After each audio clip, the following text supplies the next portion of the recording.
Necesitamos conocer su opinión y ha llegado el momento.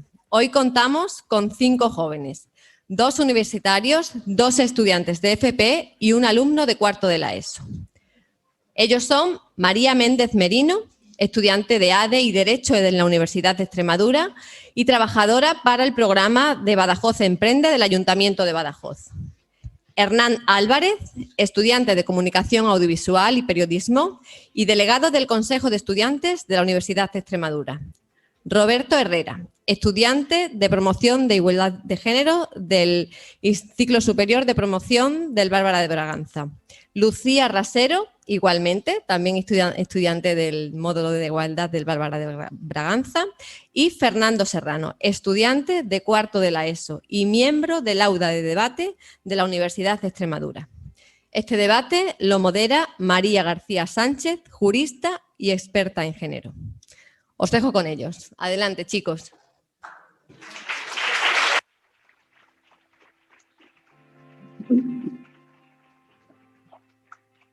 Muchísimas gracias, Carmen. Bueno, es evidente quién es la más mayor, la mayor de esta mesa en la que bueno, vamos a tener la oportunidad de conocer cómo piensan y cómo ven todo lo que estamos avanzando en igualdad, porque en este país el feminismo es una historia de éxito y así es como hay que reconocerlo, porque es una evidencia, pero sí que es cierto que todavía quedan muchas cosas por hacer y como ha comentado, creo que ha sido una de las personas que estaba en la mesa anterior, no la de Vis a Vis, la anterior, sí que es cierto que la edad condiciona, ¿no? Condiciona el cómo vives y el cómo ves y cómo te estableces tus relaciones y desde qué lugar, ¿no?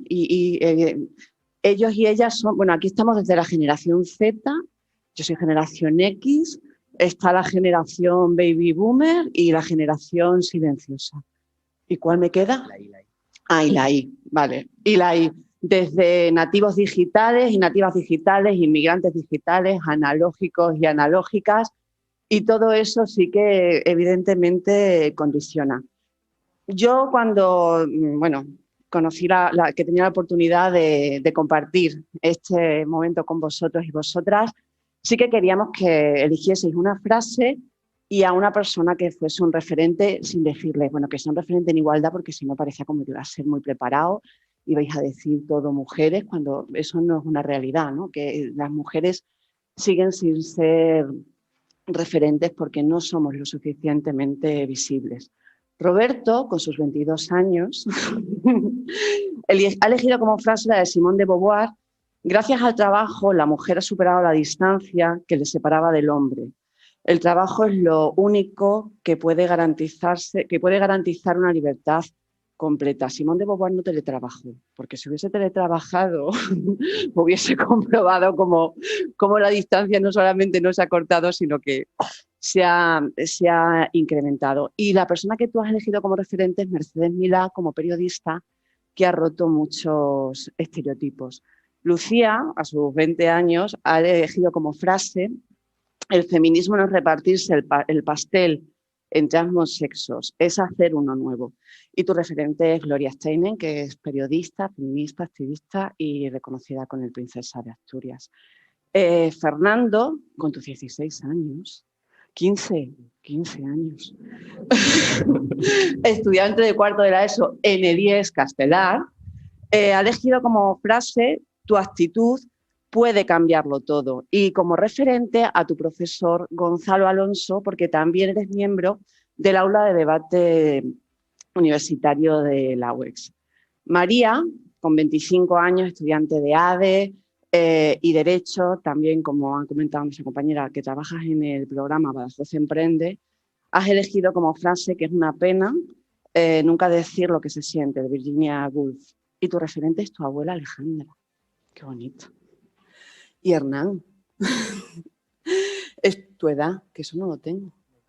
22. Bueno, tu frase es: si el presente es de lucha, el futuro es nuestro. Y tu referente es Jordi Évole. Y yo, como representante de esa generación X, creo que estoy ubicándome en la generación, con mis 49 años, Mi frase es la de Kate Millett, que mientras que nosotras amábamos, ellos gobernaban, y ahora podríamos decir también que mientras que nosotras cuidamos, ellos siguen gobernando. Y mis referentes son todas las mujeres que nos han antecedido y los hombres que las han acompañado en ese camino. Claro, cuando hablamos de referentes, y es cierto que aquí han aparecido como referentes mujeres, una de las frases que aparecen en las manifestaciones feministas es que somos la mitad. Pero probablemente no todavía, o en mi opinión, no somos la mitad de todo. ¿Qué pensáis vosotros y vosotras sobre...? Porque lo lógico es que si somos la mitad, fuésemos la mitad en todos los ámbitos.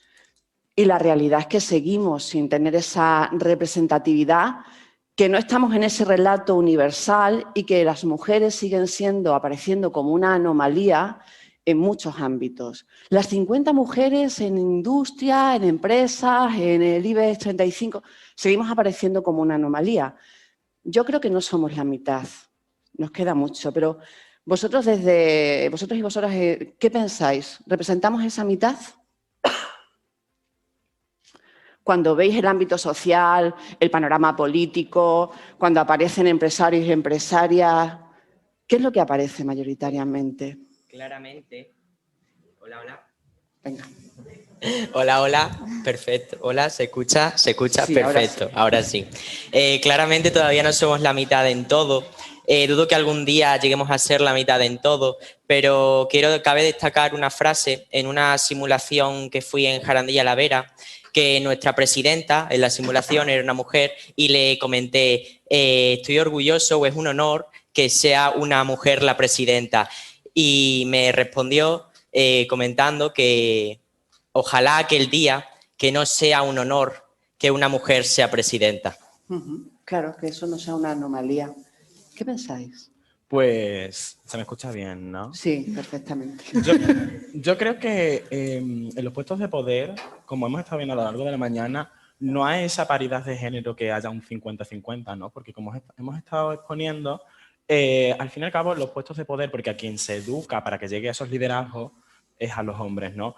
Pero esto viene un poco de más atrás y yo creo que para empezar a cambiarlo hay que empezar ya no, aparte de coeducar, porque nos encanta decir que hay que coeducar. Sí, lo de la coeducación. Es que nos encanta el tema de la coeducación, pero nadie nunca se plantea el tema del lenguaje inclusivo, que a lo mejor estoy abriendo un melón muy importante que puede sonar un poco fuerte, ¿no? Pero quiere decir que cuando yo estaba en cuarto de la ESO como Fernando, por ejemplo, cuando el profesorado se refería al conjunto de la clase que, sinceramente, en el castelar que yo he estado también, eran mayoritariamente mujeres en mi clase, se referían al alumnado como vosotros o los compañeros. Entonces, yo creo que si tú en el lenguaje ya estás escuchando a la mayoría de la población, estás escuchando a la mayoría de la población, yo creo que no estás dotando de esas herramientas para ese empoderamiento individual, para tú saber y ser consciente de que puedes tomar decisiones y de que puedes liderar, porque las tablas me las llevo yo, pero mi compañera Lucía a lo mejor no, desde que somos pequeños, quiero decir. Es cierto que el lenguaje inclusivo es una reivindicación histórica del movimiento feminista, que evidentemente lo que no se nombra no existe,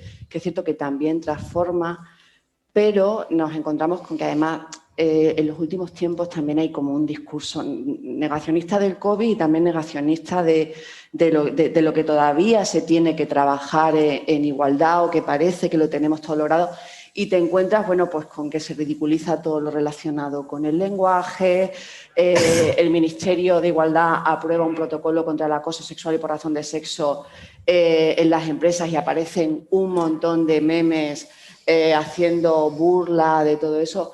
Pero, y ahora has puesto sobre la mesa de educación a lo que luego vamos a volver por todo lo que conlleva, pero sí es cierto que el lenguaje inclusivo transforma y visibiliza, y es algo que no sé, con lo que no debemos de frivolizar. ¿Y tú? Yo estoy muy a favor del lenguaje inclusivo porque, como bien has dicho, el lenguaje, si no lo utilizas de forma correcta, invisibiliza. Yo personalmente, desde hace un año atrás, lo utilizo mucho porque creo que, como dice Roberto, en las aulas, en la ESO, los profesores siempre se dirigen a los chicos, entonces nosotras como que parece que con nosotras no va, entonces parece que estamos motivando a los hombres solos a esos a esas carreras STEAM, por ejemplo, que son tan importantes que nosotras lideremos, y parece como que se nos deja en un segundo plano.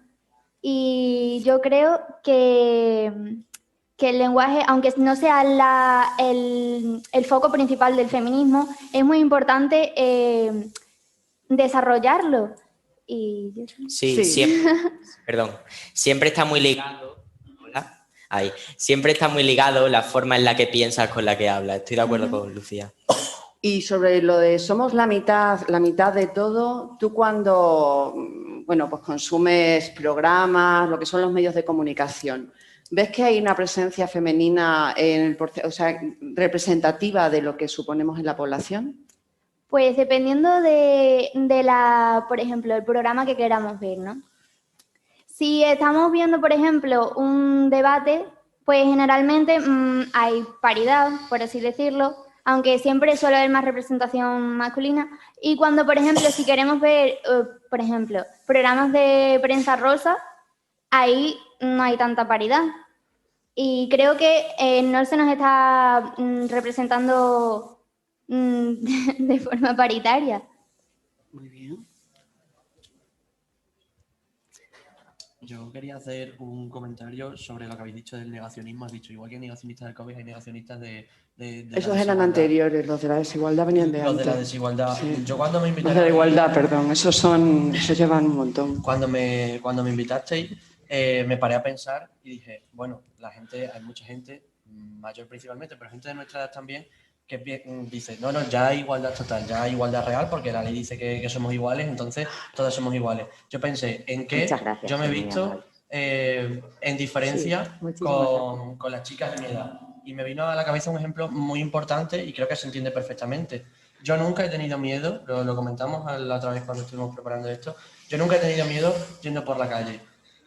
Puedo tener miedo de que alguien me intente robar, ¿no? Sí. Pero a mí me han llamado amigas y hasta que no me llamó la primera, yo no me había parado a pensarlo. A mí me han llamado amigas de, me está siguiendo alguien, háblame porque me está siguiendo alguien, te mando ubicación.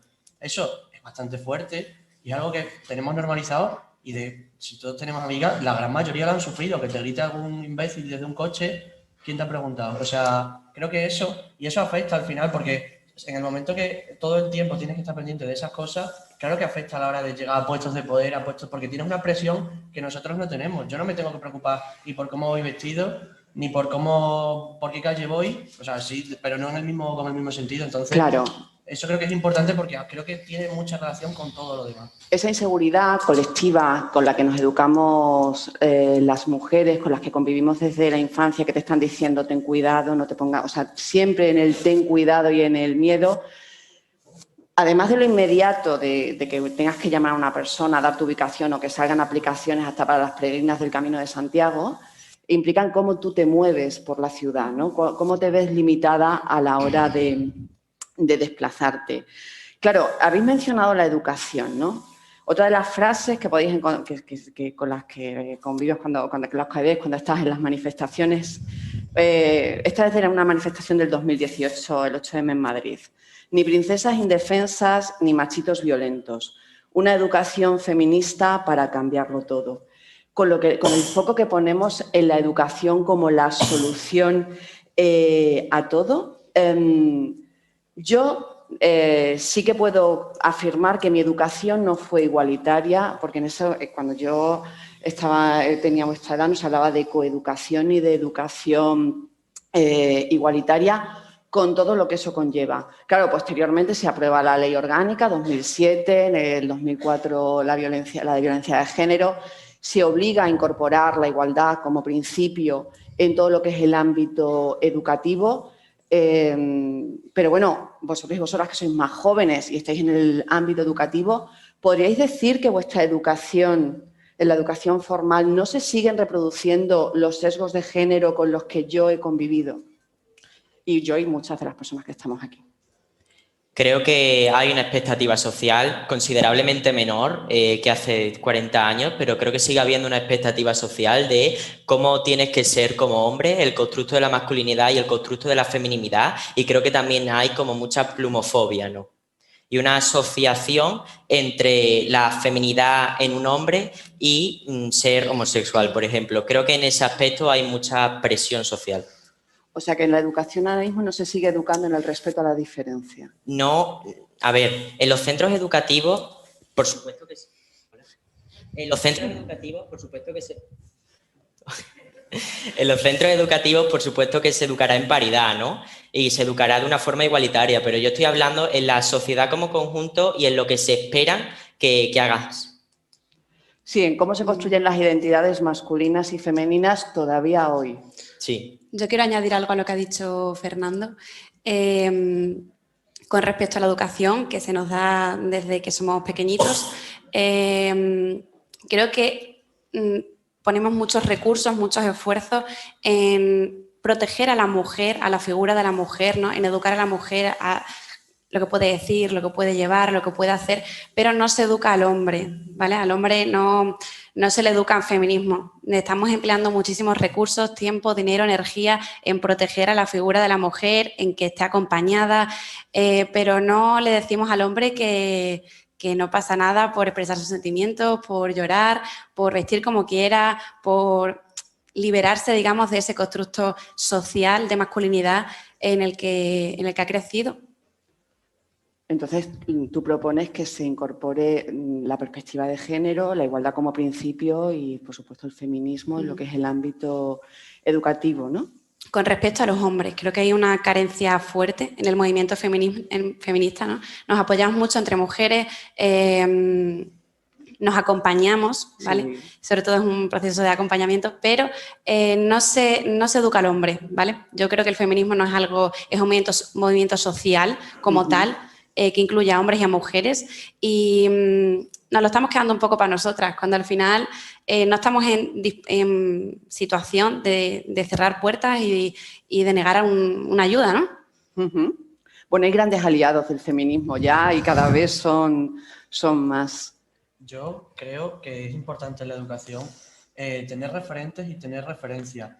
A lo largo de la historia es cierto que, bueno, por las condiciones sociales ha habido menos mujeres en ciertos puestos, vale, pero las ha habido. Si encima que ha habido menos se invisibilizan, se tiene que hablar más de mujeres filósofas, de mujeres escritoras, de mujeres investigadoras, sí, que muchas veces firmaban con el nombre de su marido o con el nombre inventado de un hombre. O sea que es importante que si ha habido menos, pues las que ha habido se resalten para que se sepa que también ha habido mujeres a lo largo de la historia. Bueno, a mí me encantaría que cuando yo vaya a un centro educativo y pregunte por mujeres artistas, no siempre sea Frida Kahlo, que claro, como es que Frida Kahlo también llega un momento en que se convierte en un producto, sino lo que tú dices, ¿no? Que es saber que hay muchísimas más mujeres, pero claro, es difícil, porque en mis libros de texto, eso, o sea, las mujeres prácticamente no aparecían y cuando aparecían eran totalmente sesgadas, pero es que ahora todavía sigue siendo un 8%, un 9% el número el porcentaje de mujeres que aparecen en los libros de texto con todo lo que hemos aportado a la historia. Cuando ya te vas a películas, series y demás, siguen apareciendo con muchísimos sesgos. El otro día cuando hablábamos de Disney, es que en Mulan habla más la mascota que Mulan. Claro. Es verdad, habla mucho más la mascota que Mulan. Entonces, claro, y te lo venden como, y te lo ofertan, ¿no? Como que, ay, Disney ha avanzado un montón, Disney ha avanzado un montón en algunas de las mascotas, las ha convertido en referente. Entonces, es difícil, o sea, todavía... Y yo cuando empecé a trabajar en esto hace 25 años, yo decía, ojo, esto se solucionará. Es que 25 años después sigo yendo a los centros educativos y me sigo encontrando un discurso muy parecido. O sea, el cambio es la diferencia de edad que hay entre yo y las personas a las que me estoy dirigiendo, que antes podría ser su hermana mayor y ahora podría ser su madre. Esa es la única diferencia que voy encontrando. Mira, yo aquí voy a hacer una puntualización porque esto de que, mira, me parece muy divertido y muy educativo enseñar poner un condón en un plátano en clase con el tema de la sexualidad. Pero, de verdad, empecemos ya a financiar el tema de la formación en identidades de género, en pluralidad y en diversidad y en coeducación, por supuesto, también. Pero es que, claro, ¿cómo haces eso sin que te vengan a la salida o en una tutoría 3 padres a decirte qué tipo de charla le estás dando a sus hijos en las aulas? Entonces, después nos llaman a nosotros generación blandita. ¿vale? Ah, sí, eso es nuevo, yo quedé... Sí, es que somos la generación blandita porque Vale. que no lo niego, que es que somos la generación blandita porque nuestros padres nos han súper protegido de todo peligro que pueda venir inminentemente a mi vida. Pero es que yo de verdad, mi educación sexual, la que yo tengo respecto al género, me la he tenido que buscar yo con 16 años, porque a mí nadie Pues me imagínate vino. yo. Bueno, tú menos todavía. Yo todavía la estoy buscando.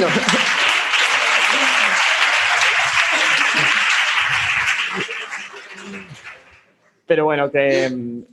Mira, perdón, es que me hace gracia.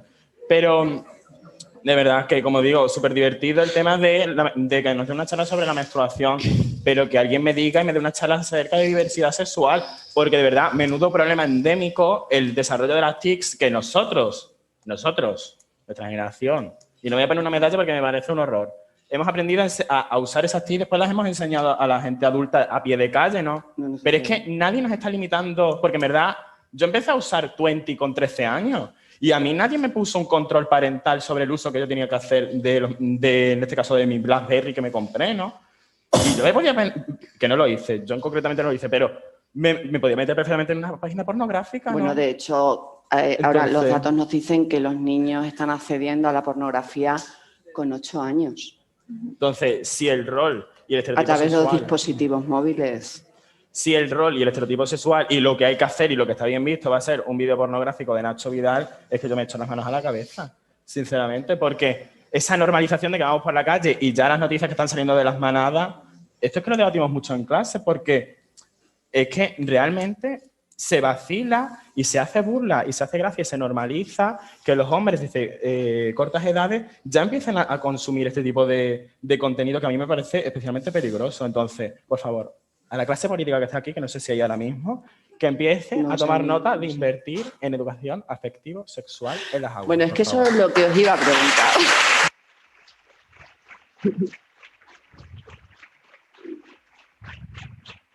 Muchas gracias, Roberto, porque, claro, cuando hablamos de la educación, pues hablamos de ese respeto a el incorporar ese respeto a la diferencia, ese visibilizar a mujeres como referentes, pero, claro, también hay que hablar de educación sexual, hay que hablar de deseo y no de consentimiento, que eso daría para mucho, hay que hablar de cómo nos relacionamos y cómo es nuestra educación sexual, ¿no? Porque las relaciones sexuales ni siquiera tienen que ser afectivas, pero sí respetuosas y afectuosas.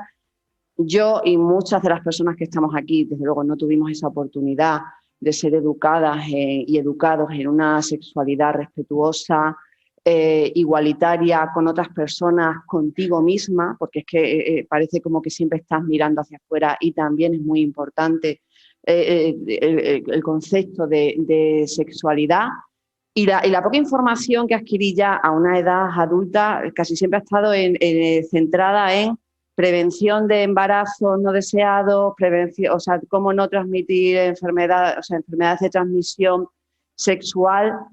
Y queremos saber, porque claro, ahí están los datos también relacionados con la violencia sexual, la precocidad en el acceso a la pornografía, el consumo de pornografía, sí, la consecuencia que eso tiene también sobre la prostitución y todo lo que eso conlleva, porque claro, la pornografía en mi época era Interview y Playboy, y coge la revista, esconde, en fin, era como una gincana, ¿no? No tiene nada que ver con cuando ahora accedes a vídeos con un contenido absolutamente violento, sobre todo en la pornografía mainstream, y como apologías una apología, ¿no? de la violación, de la sumisión y de la humillación.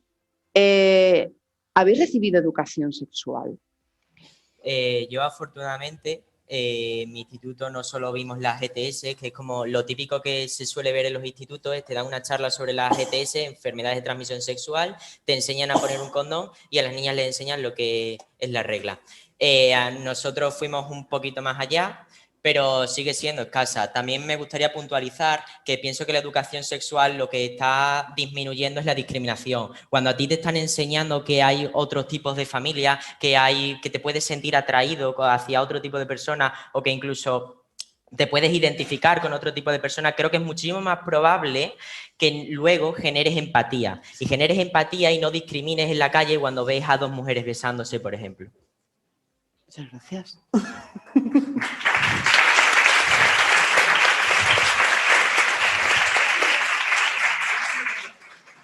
Yo estuve en un colegio de curas, o sea que tuve la educación sexual... Justa para pasar el día. Justa para pasar el día, exactamente. Justito. Muy escasa. Pero no se sale de esto, tú no te Muy preocupes. escasa. En mi caso era pues charlas como a Roberto de cómo poner un condón, la menstruación, y yo aprendí más o menos de mis amigas. La primera que iba manteniendo relaciones sexuales pues nos iba contando a las demás y se iba transmitiendo un poco pues lo que ella hacía y esas cosas. Porque, Tradición oral. Sí, porque o investigabas tú por internet o a través de tus amigas, que era con la que menos vergüenza te daba y la más confianza tenías. Que es que ya me están diciendo que nos tenemos que ir en breve. Yo he ido a un colegio de monjas, no de curas, pero educación sexual... Creo que no se ha escuchado. Que ha ido a un colegio de monjas que no de curas, así que tiene la misma educación, para pasar el día justita. Pero bueno, ya os digo que de esto se puede salir. Claro, desde luego para mí sí que tengo claro que si no incorporamos el feminismo y la igualdad, no hay una educación sexual valiosa. Y también puedo afirmar, sin miedo a equivocarme, que en este país no existe ninguna generación educada en igualdad. Existen generaciones educadas en democracia, en respeto a la diferencia, mejorable también, en valores, pero desde luego educadas en igualdad no, porque no se ha incorporado en el ámbito educativo la igualdad como eje vertebrador. Sobre las relaciones, y aquí sí que vamos a ser breves porque nos queda poco tiempo, en el ámbito individual, comunitario y social. Cuando hablamos de relaciones, hablamos de cuidados para la vida, de autocuidados para vivir, de cómo se gestionan los tiempos, de la importancia de la conciliación, de la corresponsabilidad. Pero no quiero cerrar la mesa porque sí que es cierto que comentaba María que las violencias machistas son la máxima expresión de la desigualdad. Es cierto que es muchísimo trabajo que se está haciendo para erradicar las violencias machistas, pero a pesar de todo lo avanzado, los datos nos siguen dando escalofríos, ¿no? Y cuando piensas que las personas jóvenes van a ponerle fin a eso, a lo que son esas formas de violencia, nos encontramos con que los datos nos dicen todo lo contrario. Cada vez hay mayor precocidad sexual, cada vez son más casos de violencias sexuales entre personas jóvenes y también se incrementa el número de órdenes de protección entre hombres y mujeres jóvenes. Entonces, esa hermana no está sola, es que sigue estando vigente. Quiero saber si percibís que vuestras relaciones o lo que tenéis alrededor, sí que es cierto que se apuesta por la igualdad o realmente comprobáis que estáis reproduciendo relaciones que estamos manteniendo en una edad más adulta. ¿Qué? Yo partiendo de la base que yo mantengo relaciones con otros hombres, ¿no? Puedo decir de a primera mano el sometimiento que me intentan ejercer hacia mi persona y el cual yo muchas veces soy sometido sin darme cuenta. Mira, a mí me causa terror y quiero mandar también un poco un mensaje como esto es un congreso de empresariado y tal, quiero decir que se viene la peor de las pandemias, ¿vale? Para mí, y no me lo tomo a gracia, porque una de cada 5 denuncias que se hace a causa, según el Ministerio de Presidencia, a causa de abuso y acoso sexual, ocurre en el entorno de la empresa. Sí, 4 de cada 10 mujeres manifiestan haber sido víctimas de acoso sexual o por razón de sexo en entornos laborales. De las cuales casi la mitad, el 47,4 creo que es, admite que es por parte de un superior, un jefe. Vale, este dato, por desgracia, va a crecer en los próximos años si no lo paramos a tiempo. ¿Y por qué? Por lo que he dicho anteriormente del uso reiterado del consumo de pornografía. Las nuevas generaciones, nuestra generación, la millennial, no se ha excitado con una portada de interview, se ha excitado con un vídeo donde se aprende a que la mujer tiene que ser sometida, porque lo que les excita a los hombres que consumen pornografía es el sometimiento que tienen hacia esas mujeres, ¿vale? Entonces, si yo no recurro a la prostitución o someto a mi pareja, voy a recurrir al entorno laboral y voy a someter a mis compañeras. Entonces, yo creo que es deber por parte de la sociedad también y de la educación, del empresariado, de empezar a tener un poco más de ojo o de empezar más a sensibilizar en esta materia, porque de verdad que es algo que estoy intentando vaticinar un poco, pero yo creo que es peligroso lo que va a ocurrir en los próximos años. Pero mira, Roberto, es cierto que cuando trabajas en el ámbito de la igualdad hay una parte que viene dada por la normativa y mucho de cómo tú te posicionas, ¿no? Porque tiene mucho que ver de un posicionamiento individual. Pero en el ámbito empresarial sí que se ha avanzado en materia de normativa porque tienen una obligación de contar con protocolos contra el acoso sexual y por razón de sexo.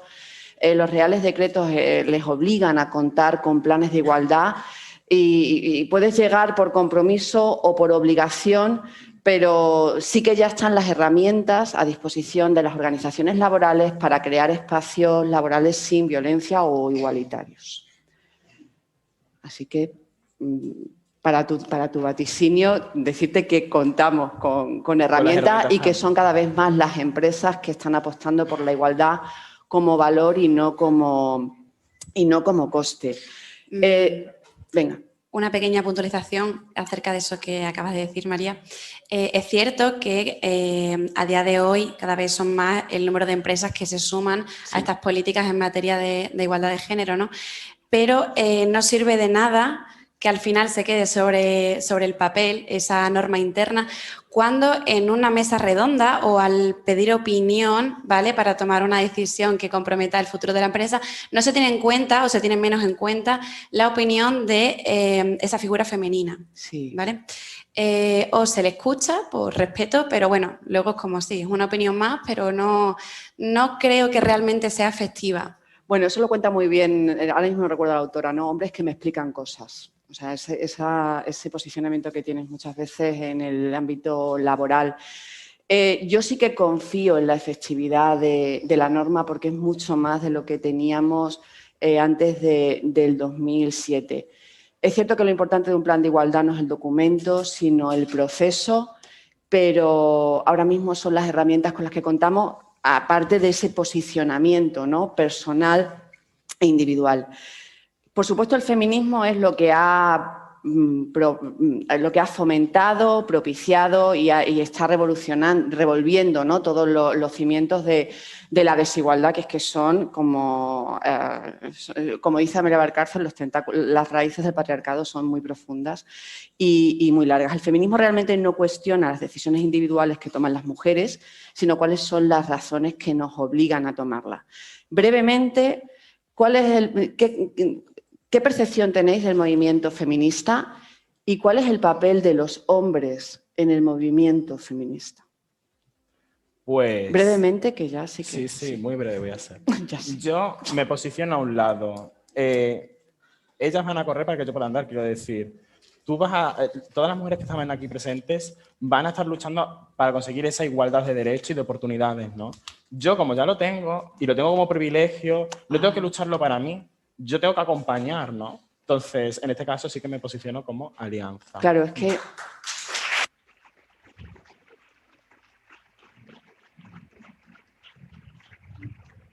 Claro, es que al final la desigualdad es un sistema de privilegios y opresiones y la discriminación solamente la percibe quien la sufre y el privilegio solamente lo notas cuando lo pierdes, si no lo has interiorizado y vas con él tranquilamente.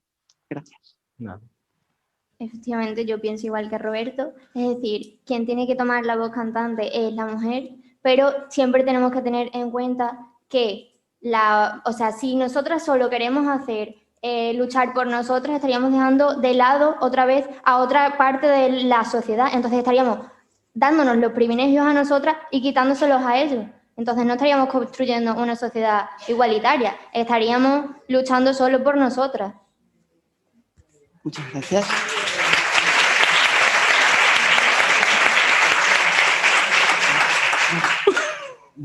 yo creo que es muy importante que el movimiento feminista avance y siga luchando. Creo que nuestro papel es el de acompañar, pero creo que es importante también que hay espacios en los que no somos nosotros los que tenemos que actuar, porque si yo estoy con 7 amigos quedando y uno hace un comentario machista, ahí no va a haber ninguna tía que lidere, ahí tiene que ser uno de nosotros el que le diga, tío, eres imbécil, no digas eso. Entonces creo que es importante que nosotros mismos en esos espacios actuemos.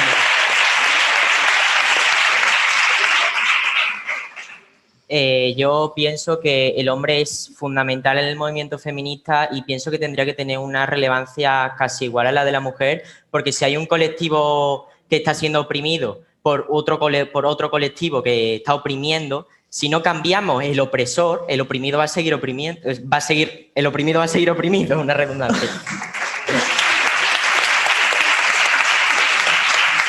Bueno, yo como he dicho antes, creo que no basta solo con acompañar y más cuando sabemos a día de hoy que hay muchos ámbitos liderados por hombres en los que no hay presencia femenina a la que acompañar, ¿no? Son los hombres los que tienen que tomar ese tipo de iniciativas o cortar a su compañero en caso de que tenga un comportamiento, un comentario machista. No estamos en posición, ya hablando en términos más económicos, ¿no?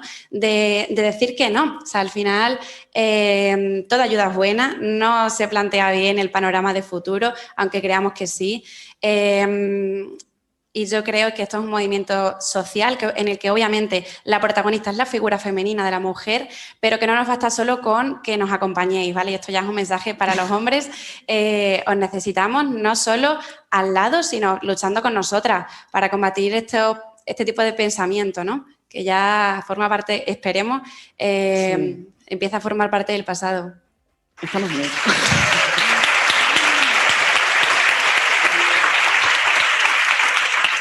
Pues muchísimas gracias por vuestra generosidad a la hora de compartir, ¿no? Qué pensáis y cómo sentís.